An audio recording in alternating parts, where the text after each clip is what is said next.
I will tell you there was another study done by John Rush in real-world patients. He found, this was funded by the NIMH, at the end of 1 year, only 6% of patients treated with an antidepressant were still well at the end of 1 year. So there's another possibility here, right? Are the drugs depressogenic, and who raises it?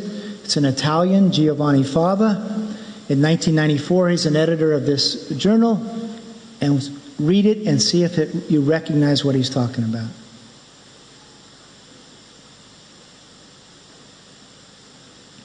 See the same worry, right? He's talking about oppositional tolerance again. He's raising the very same worry we saw rise with the antipsychotics.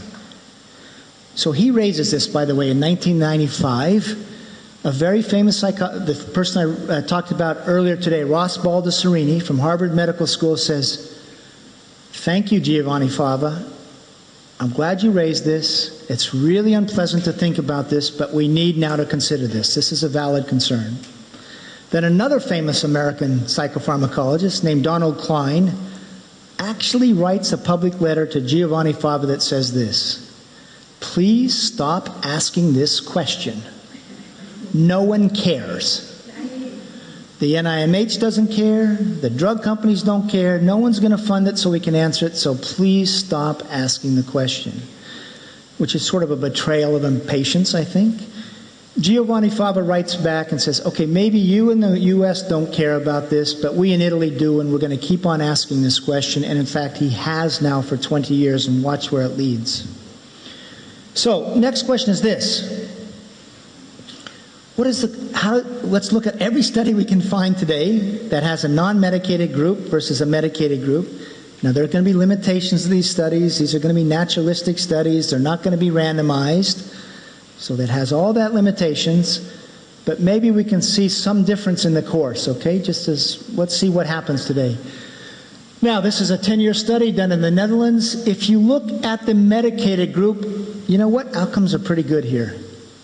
50% remitted and didn't have another episode. Fantastic, right? And you'll see only basically 31% became chronically ill. So if you just had the medicated patients here, you'd think that's a pretty effective therapy. But look what happened to the unmedicated patients. 76% had a single episode. So when you have that comparison, you actually see more episodes in the medicated group. This is just where they studied people for 5 years. People had an initial bout of depression. The hypothesis of this study is those who take antidepressants will have fewer weeks of depression than those who are off medication. So that's what we'd expect. You'll see that they saw the exact opposite. And what he says in his paper is these results are consistent with Giovanni Fava's worry that the drugs cause us biological vulnerability. This is a study for screening for depression. You do a lot of screening for depression in Denmark, right? Okay. This was one of the studies it's done by the World Health Organization to establish the value of screening for depression. So they went into 15 cities around the world, and the researchers, like flies on the wall, identified those patients coming into general practitioner clinics who were depressed. They said nothing, and then they just waited to see if the general practitioner identified the depression and treated it. Their hypothesis was those who got diagnosed and treated would have better outcomes than the undiagnosed and untreated groups, and therefore proved the value of screening. Now, those who got undiagnosed and those who got diagnosed, the difference in severity was very tiny, okay? But what do you see at the end of 1 year? Those treated with antidepressants are the most likely to still be depressed.